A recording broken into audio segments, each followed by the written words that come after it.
Alguém fez algo que te incomodou. Pode ter sido uma palavra, uma atitude, uma situação que claramente não estava certa. E você deixou passar. Não porque não percebeu, não porque não importou, mas porque abrir aquilo parecia mais perigoso do que engolir. Então você disse tudo bem e foi em frente. E fez isso ontem, e na semana passada, e no mês passado. E cada vez que fez isso, uma parte pequena de você foi ficando para trás, acumulando, em silêncio. Que pessoa tranquila, que maturidade. Queria ser assim, sem se estressar com nada. Mas a psicologia mostra algo completamente diferente. Evitar conflito não é ausência de reação. É uma reação, só que direcionada para dentro. E quando vai para dentro com frequência suficiente, sem saída, sem processamento, sem resolução, começa a cobrar um preço que ninguém vê chegando. Se em algum momento desse vídeo você perceber que isso já estava acontecendo com você sem perceber, se inscreve no canal. Porque aqui a gente não tenta te ensinar a brigar com todo mundo. A gente tenta mostrar o padrão invisível antes que ele continue decidindo o que você engole. E o que isso faz com você por dentro. Existe uma razão específica pela qual algumas pessoas evitam conflito de forma tão consistente. E raramente é porque são pacíficas por natureza. É porque em algum momento do passado, conflito foi associado a algo perigoso. Pode ter sido um ambiente familiar onde discussões saíam do controle. Pode ter sido uma relação onde discordar gerava punição, afastamento, raiva, rejeição. Pode ter sido uma série de situações onde expressar opinião criou consequências que não valeram a pena. Conflito igual perigo. Então ele desenvolveu uma estratégia de proteção: concordar, ceder, suavizar, desaparecer quando a tensão sobe. Isso tem um nome na psicologia: fawn response. Uma resposta automática de agradar para neutralizar a ameaça. Não é fraqueza. É sobrevivência emocional aprendida. O problema é que o que funcionou no passado está cobrando um preço no presente. Aqui está a parte que a maioria das pessoas nunca conecta. Quando você engole uma situação que te incomodou, a emoção não desaparece. Ela vai para algum lugar. E esse lugar costuma ser o corpo, ou os relacionamentos, ou a sua forma de enxergar o mundo. A raiva que não encontra saída direta encontra saídas indiretas. Você fica irritado com coisas pequenas que normalmente não te afetariam. Começa a sentir um cansaço que não tem explicação clara. Desenvolve uma impaciência sutil com pessoas que você ama. Ou simplesmente começa a se distanciar, emocionalmente, de situações e pessoas que te fazem sentir que precisar engolir é o preço de estar presente. Escreve nos comentários: você se reconheceu até aqui? A raiva suprimida não é neutra. Ela age, só que de formas que parecem não ter relação com a fonte original.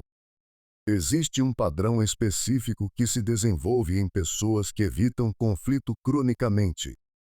Com o tempo, o tudo bem deixa de ser uma escolha consciente. Vira reflexo. Alguém te magoa, tudo bem.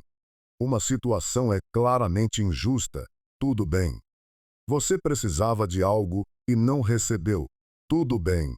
E o que era uma estratégia de proteção vira uma identidade. Você se torna a pessoa que não reclama, que não exige, que não incomoda. E as pessoas ao seu redor aprendem isso sobre você. Aprendem que podem avançar, e você vai recuar.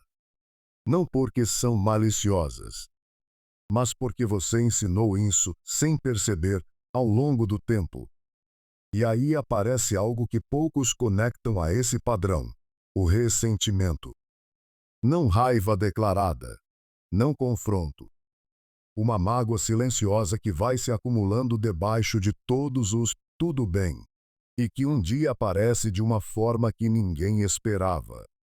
Tem um momento específico que pessoas com esse padrão conhecem bem. Algo pequeno acontece. Pode ser uma coisa insignificante, uma palavra, um detalhe. E de repente a reação é desproporcional. Você explode. Ou fecha completamente. Ou chora sem conseguir explicar exatamente por quê. E as pessoas ao redor ficam confusas. Foi só isso? Por que essa reação toda? Mas não foi só isso. Foi isso mais tudo que você engoliu nos últimos meses. O colapso não veio do nada. Ele foi sendo construído em silêncio, tudo bem por tudo bem, até que o peso ficou grande demais para carregar. Isso é o que a psicologia chama de colapso passivo. Não uma explosão planejada. Uma ruptura de um sistema que chegou a um limite sem que ninguém, nem você, percebesse a tempo. Quem diz tudo bem para tudo raramente está bem. Está calculando. Está pesando se vale a pena o custo de não dizer tudo bem. Está protegendo o ambiente ao redor de uma reação que sente que não tem direito de ter. E por baixo de toda essa contenção existe algo muito humano. Uma vontade de ser visto. De ter espaço para dizer que não está tudo bem. De saber que expressar o que sente não vai destruir a relação ou criar um problema maior do que o original. Só que ninguém ensinou isso. Então a estratégia continua sendo a mesma: engolir, suavizar, desaparecer. E torcer para que o peso não fique grande demais antes que alguém perceba. No começo do vídeo, havia uma cena. Alguém fez algo que te incomodou. E você disse tudo bem. Talvez agora essa cena pareça diferente. Talvez você veja não paciência, mas um sistema que aprendeu que expressar o que sente é mais arriscado do que carregar sozinho. Evitar conflito não é errado. Mas quando é a única resposta que você conhece, quando tudo bem sai antes mesmo de você processar se está bem, o padrão que um dia te protegeu começa a te aprisionar. E o primeiro passo não é aprender a brigar. É aprender a perceber o momento em que você engoliu algo que não deveria. Porque às vezes o que parece tranquilidade é só alguém carregando mais do que deveria, em silêncio, sozinho, sem que ninguém saiba o peso real. Se alguma parte desse vídeo descreveu algo que você reconhece em si mesmo, escreve nos comentários qual situação você mais lembra de ter dito tudo bem quando claramente não estava. Porque muitas vezes o que parece paz é só uma tempestade que ainda não encontrou saída.